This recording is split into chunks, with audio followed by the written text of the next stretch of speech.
حدیث نبوی روایت ہے حضرت ابو ہریرہ سے، فرماتے ہیں کہ فرمایا رسول اللہ صلی اللہ علیہ وآلہ وسلم نے 7 ہلاکت کی چیزوں سے بچو۔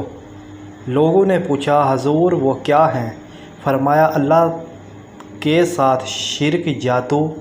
اور ناحق اس جان کو ہلاک کرنا جو اللہ نے حرام کی، اور سود خوری، یتیم کا مال کھانا،